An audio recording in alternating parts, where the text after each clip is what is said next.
I'm DaJuan Johnson, and I'm excited to introduce you to my Think Bigger Actor podcast, where I'm going to share with you different kinds of talks and coachings and conversations with actors and industry professionals on thinking bigger.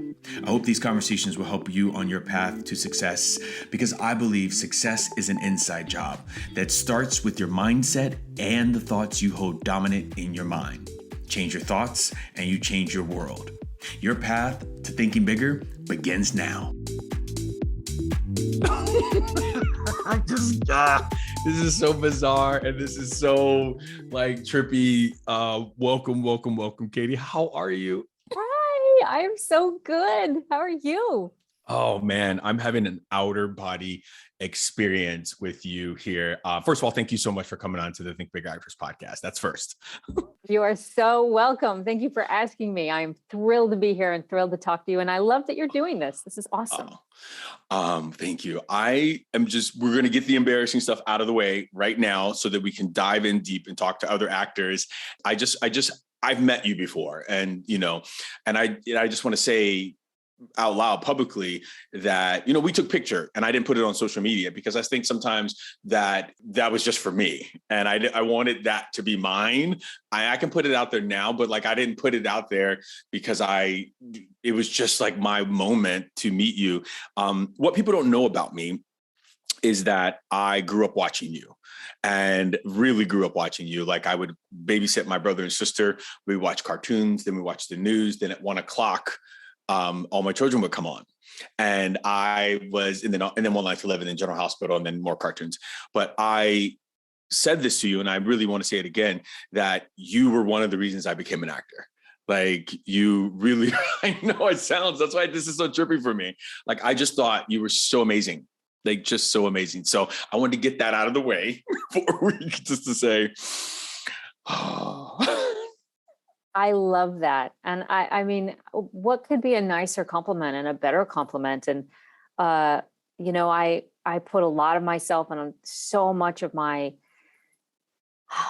my passion, my desire, the craft that I had learned, everything into, especially those years. I still do, but especially those years when I was 19 to to 30, basically working on that show, and to have the reward that it touched someone else, to touch you, especially as an artist, and woke your sense of possibility and desire and passion and need. And then look at you, look at what you've done. You've made this beautiful career for yourself. And now you're helping other actors, which, and trying to inspire them and excite them about the craft and the life of being an actor. I mean, I cannot think of anything that makes me feel more pleased and more proud. So very happy to hear that.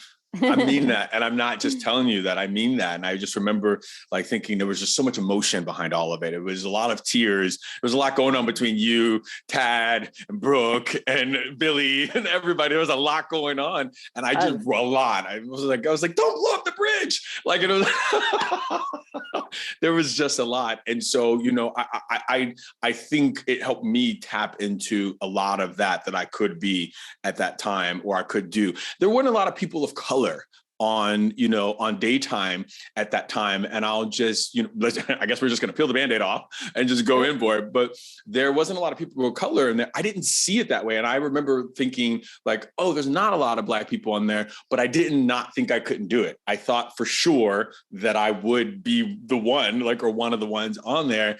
And so it was heartbreaking when it got canceled, because I was just like, what? I need to get on to that show. It was one of my dreams. It really, really, really was. Wow. Well, the news keeps sort of spinning around that there is going to be a reboot. So, I mean, I heard with I don't want to say Haley. That's not her name. Kelly Ripa. Yeah. Kelly Ripa and Mark Consuelos. And that's been in discussion for a while. So, I would say do your digging and find that casting director and let your passion be known. Because I mean, this is one of the things that I think we could use as a jumping off point. If you're cool with it, is that how important it is to be proactive as an actor, and let the casting directors, let the producers that you meet, without being obnoxious, but but being, saying, listen, I'm doing this reading, or I'm doing this play, or I'm doing this, show, or I'm doing this podcast, or you let them know that you're proactive and that you care and that you love the show and that you know the work, rather than being an actor who's waiting for the manager to call, which is the worst, right? You're just like, what are you doing for me? Nothing. And they're like, I'm working every day. There's nothing. What are you doing for you? Yeah. Let me know. Yeah. What do you, so it's a funny thing that I didn't realize until I sort of helped out a friend of mine who's a manager for a few months. And I really saw like how busy they are all the time and how much they need us to think of them as their allies, as opposed to the person who's another brick in the wall that's keeping us from what we really want to do, Yeah, I think team. I try to talk to all the actors that I'm in my tribe, and and listen to the podcast. That really, once you understand that you get an agent or manager onto it, you understand you're part of a team, and that you bring so much more when you are still out there networking, when you're still out there producing, when you're still out there doing, instead of sitting back and just being like, "What are you going to do for me?" Like, we're still pieces of that puzzle that the synergy changes when you understand it's a team. Then that manager didn't get me an audition. And so I agree 120% about that. I guess what I want to ask you though is, you have been in this industry since you're 9. And I saw your Band-Aid commercial. Wow. Oh my gosh. And there is so many pieces of it. Like you sing an album, you paint, you write, and all that stuff. Like, what's your secret, the staying power? Gosh, that's a good question. For me, all aspects of creativity are linked. Painting is writing, is acting, is directing, is making music. There's a link, there are just changes in form. Mm-hmm. Underneath all of that is also a deep search and continuous deepening of that search into who I am, as a person.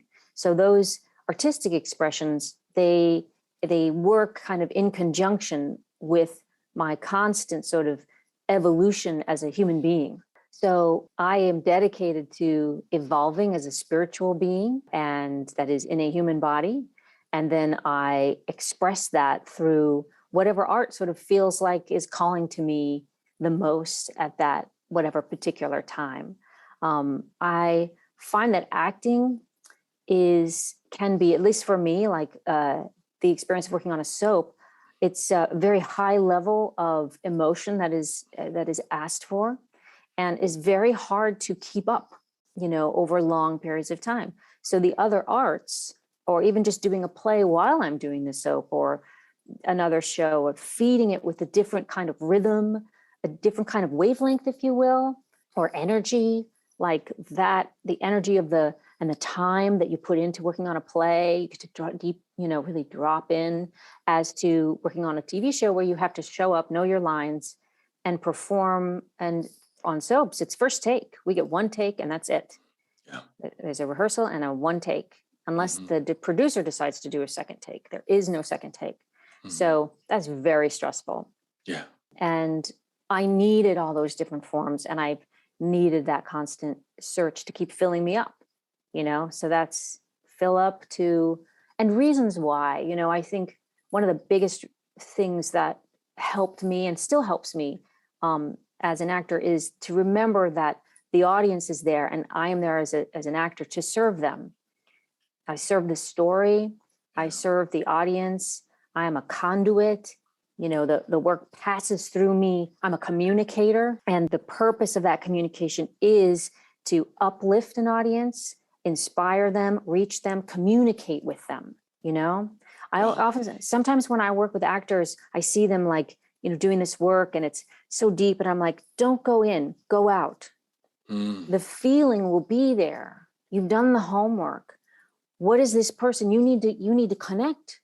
You need to tell someone, right? What are you looking for in your connection? And that is more human than like me and my suffering and my sorrow, right? Yeah. So, yeah. One other thing I'll tell you on that is Derek Jacobi. I was very fortunate to study with him at one point, and He said the words come out of his mouth through the ears of all the audience and then to the other actor. So he thinks of the audience as inclusive in the words and in the communication, right, that he's doing. Now, it may happen very quickly, but just like I'm talking to you, I'm thinking about who's listening and how much can they absorb right now and what do they need to hear, just like you do as a host, as a conversation guide, you're always listening to those other, intuitive voices that are happening. Exactly. Yeah. Yep. Yeah, that's it. I wonder if you were told this, because it dawned on me that when you were talking about we're talking about all the different things you do as an artist, I feel like at some point, I don't even know where I heard it from anymore, that it was like, we have to do just one thing. You're not you just have to be an actor. You can't be a musician or you can't be a writer and all that. And I know that feels old now, but it doesn't feel like you did that. You were like, no, I'm an artist and I'm going to do all of it. But in my mind, I think I was just told, if you're going to be an actor, just be an actor. And so I bought that hook, line, and sinker. Did you ever hear that? Or were you just like, I'm not going to do any of that. I'm going to do all of these things because I want to? I did hear at one point, if you want to be a director, you should just be a director. And I remade my website and said, you're just too many things. It's very confusing for people. And I remade my website. So I was just a director. And I was like, you know what, that just doesn't feel authentic, And then there was another director, Lee Liu is her name. And she's in my documentary. And she said, I don't want to just be this or that. I want to be all the things. And why can't I be? And I began to think, she's right. She's right. It's certainly, and here's a very interesting point, right? I think it was my mother or some wise woman along the way said, if you see a situation you don't understand, look for the financial interest. Whose life does it make easier to keep you in a box? The person who's looking for the shortest distance between themselves and a dollar. That makes you easier to sell.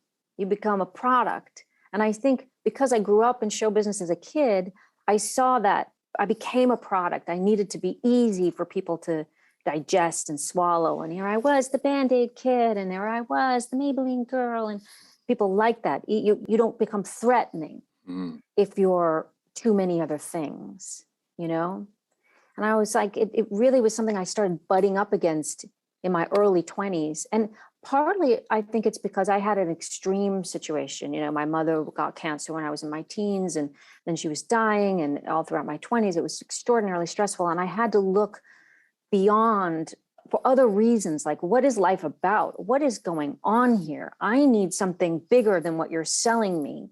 This idea that if I stick to this plan, it's going to get me what? I don't know, on Grey's Anatomy or something. Is that going to satisfy me? Is that enough? Because I'd see kids growing up in show business and they were crazy. Yeah. Poor things, They were, it's like snacks. They were like potato chips. Wow. So I began to, and then they would be all used up and then they were thrown away. And I'm like, wait a minute, I thought I had value. I played the game. I did what you wanted. I was the cute kid, or I wore my ponytails like you wanted. What about me? Don't you care anymore? And the fact of the matter is we as actors have to look okay, this is a business, and here I am, this product fitting in this business, but then I am an artist. Yeah. I have to always remember I am an artist. How do I feed that? And how do I find people in my team that look at me and go, you are an artist. I want to make sure you have that. What are you doing to, just even a single question once a year, they'll say to you, what are you doing to feed your soul as an artist? Yeah. Yeah. We do so much of waiting, though. We do so much of not being the artist. As I hear you saying that, what I translate that to mean myself is, there is a product. DaJuan, you play that guy. That's great. I can play that guy, but I also like to sing and dance, or I also like to, writing, or I want to tell this story, but I'm a little bit afraid. And so what I hear you saying is, who says you can't do it all? Who says you can't dabble into it all, right? I don't want to put words in your mouth, but. Absolutely. The way I also look at it is why do I listen to the person who really doesn't have my interests at heart? Wow. But we think they do, because that's Why? what Yeah. yeah. Why give them that power when the real power is your knowingness of who you are and what you want to create and how you want to create it? And you kind of self-validate your power, and then draw to you the people who support that. Yeah. You know, there's a piece of it that is like going like, okay, I have to take responsibility. I am going to take responsibility for my creativity. I'm not going to wait for the powers that be, you know. But don't you just love the actors and like and you know, the ones that do it, that be like, I wrote my own show. Yeah. Right, you know, or I pitched this to my producer friend, you know, and they loved it, and they couldn't do it, but they put me in something else, and now we have this working relationship, this dynamic creative relationship, you know, where we're building something. Yeah. Yeah. You know? Yeah. I always say don't, you know, because I am in the process. I just wrote my pilot. I shot a short, and we'll talk about it. I directed my own short and everything, but like because you know, being on Bosch, I saw it as an opportunity of like, one of the questions I asked myself, what are the actors who are ahead of me doing that I might not be doing? That was one of the big questions I asked. And I were like, they were making more of what they already had instead of waiting. That was the big thing that I saw, you know, whether it was audiobooks they were doing, whether it was directing, producing, writing, and they weren't just sitting and waiting. And I was like, so why don't I do that? So I asked the Shadow direct, you know, on one of the episodes. I know, right? You just like, I just was like, and then my team was like, I was like, this is what I want to do. So that's how we got into, you know, writing and directing. But one of the things I always say to people are, don't make what I did extraordinary, right? Because what it does is you make me extraordinary, and it lets you off the hook.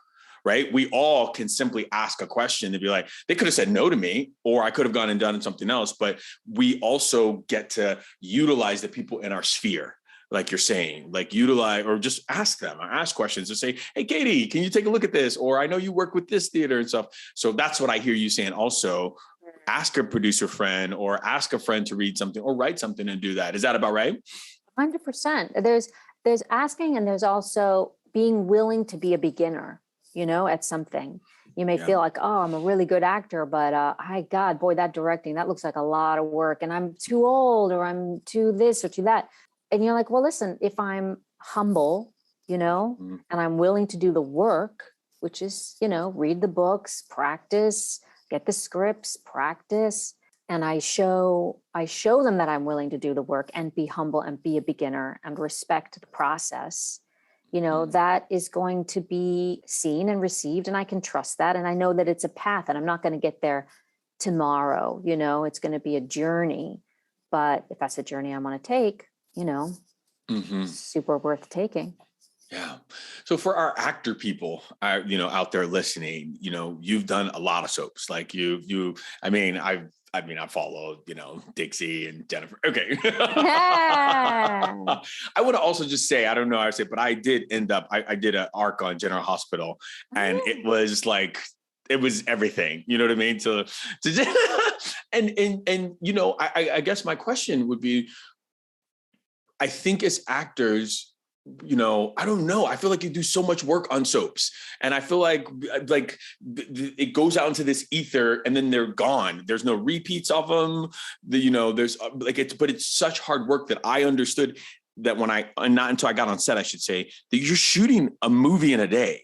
Like it was like a movie a day. And I'm like, these people are crying on cue. Their emotions are high. Like, is that what attracted you to it all? Or like, I don't. Well, you know, funny little story. I actually wasn't like when I was a teenager, right? Like you, like being a little kid, I do remember watching a soap and thinking like, why is that man chasing that girl around the table? That is crazy. And she is not acting. I could do that. I could do that. That's ridiculous. And I could make that better. But my goal, what I watched were like, I watched a lot of plays on PBS when they were filming plays at that time in the 80s. They were showing a lot of stuff on PBS. And I was like, wow, Derek Jacobi, Nicholas Nickleby, Roger Rees. You know, he was in Nicholas Nickleby, and like Claudius that Derek Jacobi was in. Like these things were my, you know, the Royal Shakespeare Company people were where it was at for me. And so that was my dream. And then the reality of my life was, you know, I was a poor kid in LA and helping support my family and doing commercials and TV work. And I got a chance to do a play that came out to New York. And I was like, oh my God, Mom, get me out of here. I am going to get eaten alive. Let's go to New York, like in LA as a teenage girl. I just didn't have that insouciance, if you will, to be able to be, listen, Mr. Producer Man, take your knee off my lap. I was just very, very shy. And then in my teens, early teens, when I was, well, not early teen, I guess like 17, I was in New York and my mom got sick. And I was like, I need a job that's like regular. I need a steady job. Where are the steady jobs as an actor? I don't have any other skills. I dropped out of high school basically when I was 16. And that was my third high school. Like I did not follow an academic track. Yeah, wow. So I was like, it's acting or bust. And I went, soaps. Wow. Soaps are a steady job. And how can I get one? My first screen test for Guiding Light, I was so nervous. I couldn't remember my lines. I saw the dust motes floating in front of my eyes. I heard my name being called as if it was in a distant room. I mean, I just was overwhelmed. I could not, the brightness of the lights and the whole scenario, I couldn't handle. Just wasn't ready. But once the screen test for All My Children came around, which is kind of a long story in itself, but I knew I had to pull on my big girl pants and just like toughen up and pull myself together and just drive through that audition, because it was survival time. If I didn't get this job and if I didn't do well at this job, I needed to pick another profession. And I couldn't just do commercials. It just wasn't enough to make money to take care of us. So I was kind of like a parent, if you will, at a very young age. And then, you know, I just had to keep working for a while. And then my mom died. And then that place had become, I mean, I did some off-Broadway and some independent films, but working in soaps had become such a part of my life. Like I knew everyone and it was very consistent and it was sort of stabilizing to stay. So then the opportunity came to like, hey, well, how about you play, here's another show and a totally different character. And I was like, okay, this is a jump I can make. This feels safe. I know this world and I can show that I am an actor and I can play other things. You know, when my mom died, like that was it. You know, my sister moved across the country. She got a job and my dad wasn't around.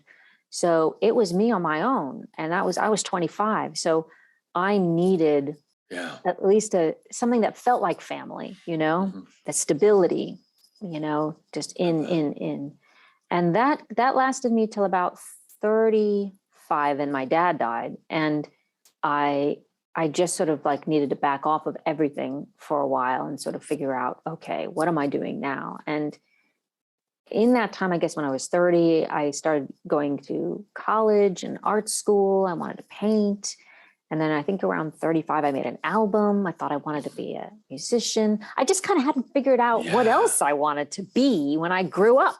Yeah, but it's great. Like it's such a, like, again, longevity in one area of this business it's like a unicorn, right? I mean, and really, really acting. I don't, you know, I think sometimes that daytime doesn't get the rap it deserves, I believe, you know, in the industry of speaking, frankly, because again, like I just watched, I remember on General Hospital, I watched them come in and nail this. And I was just like, oh, this is what you're doing. This is amazing work. But somehow, you know, people think it's soapy or not. And I'm like, what you did on that show is fantastic. I guess my real question here is also, how do you step into these characters? Like, how do you go from a Dixie to a Jennifer to, like how, like, do you suit up and like, I don't know, put your hair up, or like, how do you step into characters? I love that. That's such a fun question. I mean, really, it's no different than any other actor prepping for a role. With Dixie, I remember even making like a big collage board of all the things in her life, where she was from, picking her accent, studying Coal Miner's Daughter, which was the closest thing that I could find at that time in terms of how to be a girl from West Virginia and that kind of accent that was needed. Now there's a lot more resources for actors out there, but like these are your pots of paint, Where are you from? What are your parents? What were the characters' parents like? What were their choices? What drives them? Not just like how do they present themselves? How do they feel about that? And also truly like, what is the one sentence, I guess, that would sum up how they approach life, which is a really good one, to think about. Like Dixie was like, I will survive everything. I will put family first always. Those kind of sayings at that, for various periods of time. I believe in love. Statements like that, Jennifer is always putting everyone else first. I must be the rock and foundation for my family. Rosanna is, was as a world terms was more like, I'm going to get what I want. No matter what, like those little simple, like big statements, like just how we study, like, oh, what's the event? What's the conflict here in this scene? Like, well, what is the truth for this character that they are leading with, their focus? I think it's so important because I think right now in the age of auditioning, self-tapes and everything, I think what I believe actors are missing is it feels like it's all about lines. Let me memorize my lines now. And I'm trying to make sure we take back to the most important part of it is character, right? Like is like where we get to dive in and have fun. For me, Pierce was, I'm a Boy Scout and I'm putting the truth ahead of everything else. And my backstory there was because I did something in my past that didn't go right. So you know how sometimes we go the opposite way. I'm accommodating or overcompensating is the word I want to use for the truth. Now I'm always telling it. So that was always why Pierce was a Boy Scout on Bosch, right? And it always went back to, let me tell the truth because I don't want to go back to that character wound. But I think we don't, sometimes the way you just summed it up in one sentence is so beautiful because a sentence we can do in a self-tape, right? Or in a thing, I can say, I'm putting myself first. How does that materialize? How does that show itself in this page instead of, I just got to get my lines right? And I think that's where actors are missing some of the, to use some of your words, je ne sais quoi, or how did you say you're like, insouciance. Insouciance. It's then you're missing some of that secret sauce, I think is the character. Yeah. That sentence. I love that. Yeah, it's fun. I found that to be very true in life too, though. That's what people do. They have something that they lead with, be kind or live in the moment or live for the moment or everything bad is actually good or, I live for my own pleasure. Yeah. And that's the sort of lens, right? All these different people around that we meet, right, in the world, because we're just trying to create an identity, right? That's our joy. It's like, oh, like clothes on a hanger. I'm going to try on this identity, and then I get to lose myself or use myself. But even yourself becomes pots of paint that you're choosing to play with, right? Or share, right? Like because we don't all share all those pots of paint, right? We guard some of them, as you're saying, I think. Yeah. And then you can reveal something very personal without it actually being about you. I was trained in a way with the multiplicity of techniques, right? I studied with a wonderful teacher named Michael Howard here in New York for 8 years. And his technique was basically helping you, the actor, find your technique by giving you like, build like this treasure box, like that you would always have, like, oh, I know I can do a sense memory exercise, or I know I can do, some breathing, or I can work with a dream, or I can work with a clown thing, or, he gave you all these pots of paint to put little special nuggets that you would put in your box, right? Well, when I came out to LA, I found a place called the Acting Center, and they're very non-method. It's all imagination. It's all like, I can be anything really, which is so much fun, even if it's just like for a class or for an exercise. So that really reinvented acting for me, so that, because you can get exhausted by using yourself. Yeah. Right. It can become very painful after a while. Was it a natural progression for you to step into directing? I know you've done like 6 short films and you have a documentary out there. And for me, it felt like a natural progression. I just wondered, you've been in the industry for so long. Like, did you just like one day, like, oh, I can do that. I can do it. I guess that was my story. I was like, this guy, I can do it. Yeah. Yeah. I mean, that's a great feeling. I love the I can do that feeling, right? Right out of that great Broadway play. Oh gosh, what's it called? I can do that. Dun, dun, dun. I can do that. A chorus line. Yes. Right. So it is I've always also had that too. Like, what is that? That can't be that hard. Oh yes, directing is very, very hard. Very hard. It takes an enormous amount of stamina, because you have to be the one with all the answers to everything. And knowing how to communicate and stay calm and handle a lot of people who are very stressed. And handling actors too, which is hilarious. And I recommend every actor be a producer and a director at least once in your life, just so for the fact that you will be much kinder to the people who hire you, because you'll know how much stress they're under, right? Yes. I will never, ever be late to set again after being a director. Like I think there's so many pieces in the puzzle that you understand once you're not just the actor coming out of your trailer, but once you're a director and you see how many pieces that have to be in place for you to even get to set.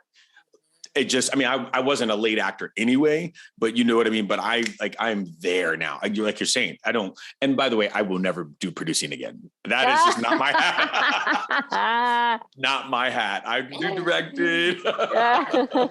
Producing is a whole nother skill. Yeah. It really is. But was that a progression for you? Just like directing? Like I don't think I read this anywhere, but you didn't direct any episodes of Daytime, did you? Or I haven't. I've trailed. But I think that's and on a couple, let's see, mostly on Days of Our Lives, which was great. And I have sat in the booth at General Hospital, which was also awesome. Part of that was me filming though for the documentary, which they were wonderful to let me film in the booth and on set for the doc. So they, the shows have been very supportive in that regard. But I had discovered directing in my early 20s. And, this will, also loop in some of what you were saying in terms of the opportunities that were available back then in the 90s and the mindsets, thank God we're here. Let's just say that. Like, let's just think, I'm really glad that we are in 2022, because back in the 90s, life was different. And the world, what was shown and seen and the stories that were told were very different. And my mom at the time said, basically begged me not to direct. So this is not this is not a profession that is going to be rewarding for you as a woman. It's going to be very, very hard. It's very much a man's world. And I beg of you, you think acting is hard? I beg of you not to do it. Wow. So, what do you say to a woman that's dying, that's begging you not to do something? I was like, oh, all right. But it was crushing. And that's why I think I started putting all my efforts into like creating, I'll paint, I'll make music, let me find all these other, I'll write, what other outlets do I have? And I discovered in my 40s, oh my God, all of these things are directing. It's directing is knowing all the arts in some way and how they all fold into one story.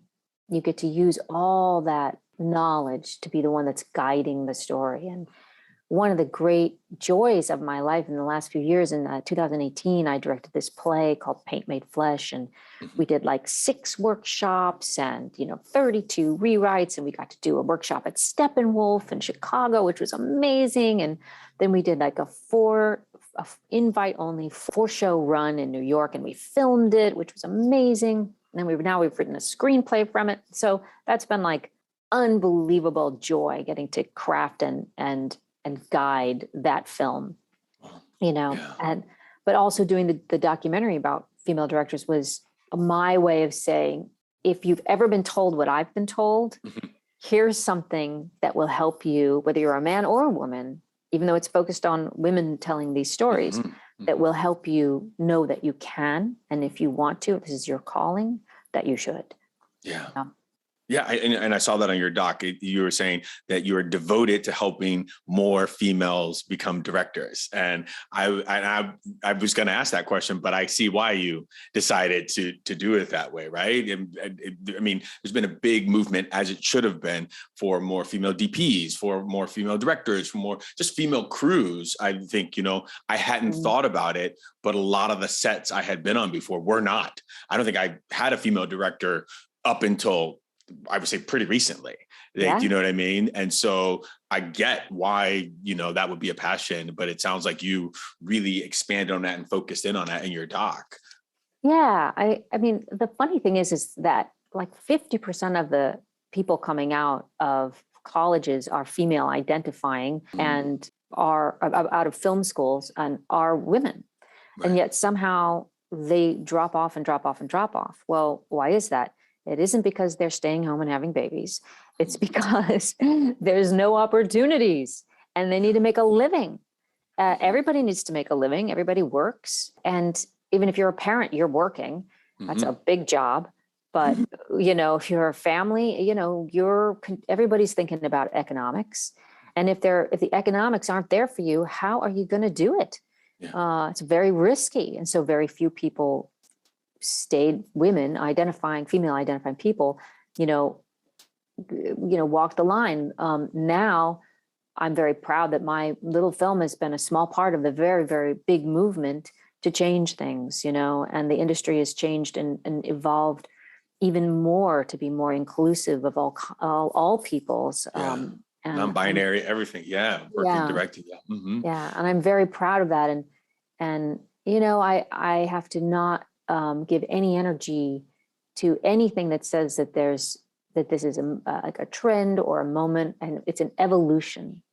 It's a needed and required evolution, and is an expression of our growing understanding of ourselves and our growing commitment to our goodness and our humanity. Yeah. That is what it is, because there are more people that are seeing the necessity of this, the absolute necessity. It is a human right, if you will, to say, this is who I am, this is what I want to do, and to have people who allow you to do it. Yeah. Not like you're not doing the work, right. That's just sort of, I'm very proud of all the work that's been done in the last, few years, and all the people that have made those doors open. It's a great thing. I want to say, I was just thinking about that. For anybody starting directing, or anybody has an idea about directing, one of the things that touched me when I was researching one was Bethany Rooney and I'm forgetting. Is it Mary? Oh, her name. Mary Lou Belli. Yeah, thank you. I was like, that book, Director Tells a Story, was phenomenal. But number 2, I realized that I was afraid, but also I didn't have to be the smartest person in the room.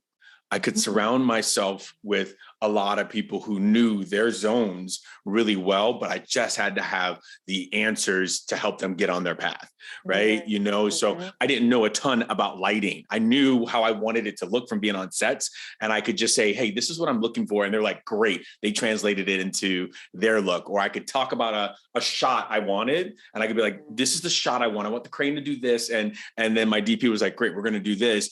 And it helped me. What I'm saying is surrounding myself around people who supported my vision.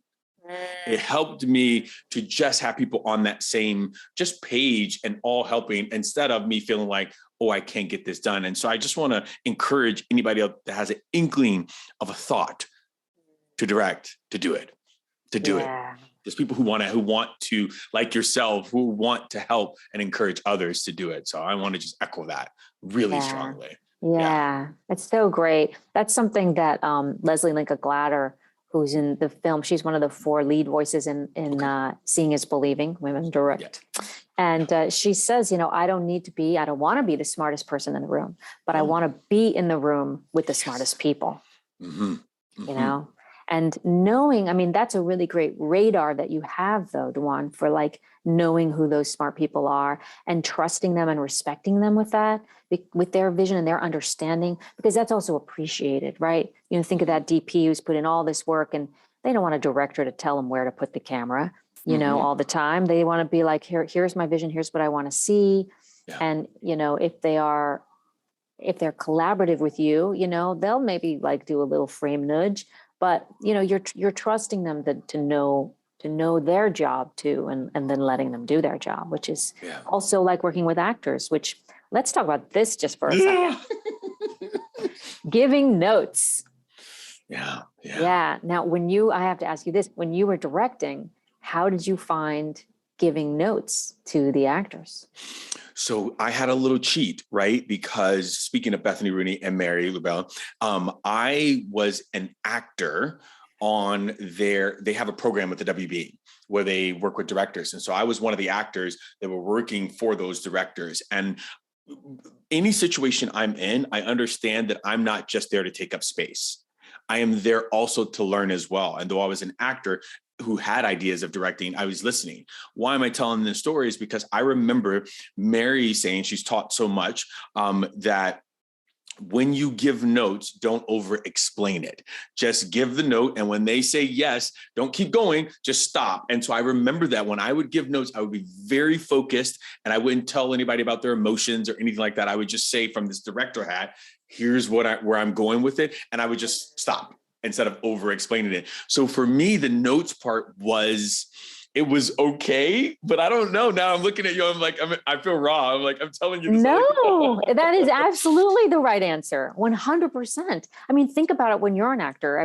When a director is saying to you, okay, listen, I know your character has been through this incredibly intense time. And I know that you're feeling like really upset. And this has just happened. And that's just happened. And what I need from you is like really raw emotion and then tears. And then and you're like, okay, shut up now. Now I need you to stop speaking. I know what the situation is. I know what my character's gone through. I just need you to tell me what you need from me. Right. You want me this one to go to 11? You want it at a 7? Do you need like me to hold still more? You need me to hit the mark. You need me to communicate more. You need me to hold back. Give me something I can do. Give me something technical. And if I'm not giving you the emotion, you need to be like, this has to mean more to you. Don't tell me just be angrier. Like you need to give like those specific, simple notes, and then shut up and go away. And then shut up and go away, and then and go away. And I also think that if I made myself available, make yourself available. If there are actors that need it a little bit more, but I will say, coming from again Bosch and working, I understand that sometimes we actors can be addicted to notes. Right. And so that is one of those things I could just check in. You good? Great. And then keep moving instead of and see if they need it, but not automatically give. Because I think what I was trying to also instill in my actors was trust yourself. I cast you for a reason, right? Like you get to do 99% of this. I'm good because I've cast well as well. When we're doing short films, we're part of that as well. TV, I know a lot of directors don't always cast as well, for TV, but I hope that was the right answer. No, it absolutely is. And it's so funny. It's like, this is that interesting little trick, right? As an actor, we want to know, like, did that play? But if we keep asking, did that work? We're telling them, I am uncertain of myself. I don't feel confident in my craft to know that the work I did was good. Yeah. So I would really recommend that actors just be like, take a deep breath. Like, no, you know your instrument. You know when the little light went on and the little light did not go on. You know when you were fudging. You know when you gave 100%. You know when you gave 99. And you are the one that's got to live with that. Mm-hmm. No one else can validate that for you. And if you don't know that, go to class and just work and work and work and work and work until you know what you know about yourself as an actor, right? And that is also a blessing to a director and a blessing to the producer and the whole team, because you're coming in there knowing that instrument as much as the DP knows the camera. Mm-hmm. You know, now that's not to say it's not an insecure, an insecure profession, because we are dealing with emotions and we are all going to feel like stressed and like, damn, I really want to give my best. And I don't know what that was. And all the voices of everyone who's ever criticized you ever in your life, tell you that the night before I do something that's really important to me, it's very hard to sleep. The monster in the mind comes up and is like, and I have to be like, shut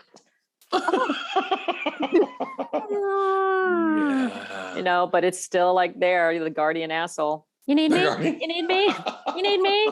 I love that. I love that name for it. It is a guardian asshole because it is guarding you from a past hurt and not recreating that hurt again. So it is guarding you, but can be an asshole, right? So I think that's a beautiful way of saying it. I call my guardian asshole, I've named him Bruce. So I can know when Bruce is talking to me, I'm like, Bruce, I got this. Bruce, you've gone to class. Bruce, you've gotten it. But I also think being on the other side of the camera, you also understand that, like, if I can hold my ground, if I can just show up in all my glory and in my enoughness, then they can keep doing what they need to do. And again, I understand that this is a multi-million-dollar production, not our short films, of course, but I understand that this is a multi-million-dollar production. They're not going to move on until they get what they want from me. So just trust if they're not running to me afterwards and being like, they're like, we're good. And there's just other things that I get now. I'm sure you get as a working actor that, like, I'm like, oh, I didn't say it this way. They're like, DaJuan, we're not even going to be on you for that part. We're going to cut away. And so I just now trust. I trust my instrument. I trust that I did the work. And I trust they will not move on unless they get what they want. It's a lot of trust that we have to 100%. And there's one other thing that I'll add to that, and that's all true and 100% fabulous. But the Michael Caine element. Michael Caine knew how to work with a camera better than anyone I've ever seen. He continues to be like this most incredible influence on me, certainly. I'm like, stillness. Oh, so good. And allowing yourself to be seen. Mm-hmm. And I feel like what I did when I was young, I mean, this was me on soaps, like, you're the camera, right? And I'd be like, I was so nervous. I'm like, they were like, Cady, at least give us a profile, like, I was like, you're looking at me, you're looking at me, you're looking at me. It was so uncomfortable. So I had to draw pictures of the camera lens and the smiling little person behind them going, like, the camera is friendly. The unblinking eye is not God. It's friendly. It likes you. It wants you to be seen and to communicate, because that's the little beam through which you're communicating. Mm-hmm. Mm-hmm. Right. So, like, work with it, like fall in love with it if you even can, find a way that it's not that it's distracting you, from your fellow actor, but you're both working with the camera, and you got to know where it is and what it needs from you. Mm-hmm. Yeah. So I think a lot of actors don't do that. I think a lot of actors, because what we're told in acting class is just worry about your scene partner. But I said anybody who's worked a little bit understands that there needs to be a % of your brain that understand there's technique in this. We have to. And if not, like, we'll totally be just use you as an example, profile or turned away from the camera. There's a % of it that we have to find that camera a little bit. It finds us too, but Yeah, but we're living, right? Even now, like I'm living Mhm. inside this box. I'm living Mm. inside this picture. So it behooves me to know what happens, how interesting that is. Oh, and this is, what happens if I'm just giving you the tops of my eyes? You know, it's so much more room to play, Yeah. And that's just something that you can work with the director. You can even, not that you're directing the director, but you're like, what are my parameters here? And, what are you Mm. seeing? How much is this a close up? Is this, are we far? Do you need me? Are you shooting us as a couple? Just not all the time, but just some of the time, so that'll help the director, Yeah. Yeah. so they don't always have to be telling you like, no, I need you to hit this mark this way, at this light. Yeah. I would buy your book. This book on for actors. If you want to write a book, I would buy a book on Cady's acting tips, and just want Oh, interesting. to I never thought of writing one, but just yeah. gonna plant that seed and put it All out. right. Why? I mean, you have so much history in this industry, like, and you're still going in the industry. Artistic director for I want to say it wrong, is Axel. Axial. Oh, I tried so hard. Yes, that's Axial, artistic director. Like, I mean, you're still going. okay. And how did that come about? Well, the fellow that I did the play with in 2018, he founded this company 23 years ago. Mm-hmm. And I've always been very proud. My husband, John Lindstrom, worked in one of the plays that he did with David Deblinger, who's founder of Labyrinth Theater Company, one of the founders. And we had Howard Meyer is the founder, and we had this wonderful experience. And I've known Howard for 30 years. And then the pandemic happened, and their artistic director decided, I need to focus on other things for a while. And we just got to talking, and he said, God, I said, well, Howard, what does an artistic director do exactly? And he went, oh my God, Cady, you'd be an amazing artistic director. And I was like, oh, flattery will get you everywhere. So tell me. And of course, we had many conversations, and then I had to meet with the board several times and talk to them about my ideas. But sort of a long story short, I discovered that being able to choose plays, develop plays, help playwrights who are some of the thickest, they've got to be the thickest skinned writers in the business, because it's not exactly the most financially rewarding job there is. And create these events where we are developing plays, talking about the plays, with all kinds of actors from both this existing ensemble and then growing the ensemble and bringing in guest actors, is intensely satisfying. Mm-hmm. It's like being a conductor, So it's almost like being a producer, where you're pulling in all these elements, and also doing a little directing, but all in this sort of crafting the words, with the focus of the crafting of the words. And it just gets back to that fundamental element of all glory to the story, Yeah. And then watching these actors embrace the writing and give these beautiful kind of readings. It's just enormously satisfying. I guess I'm one of those people, I love to see other people do well. Yeah. It gives me joy, and overcoming their own obstacles internally, externally, really, and doing the hard work. And so I'm willing to do the hard work myself to help this theater company grow. And it's a joy. It's a joy. I love it. I love Yeah. it.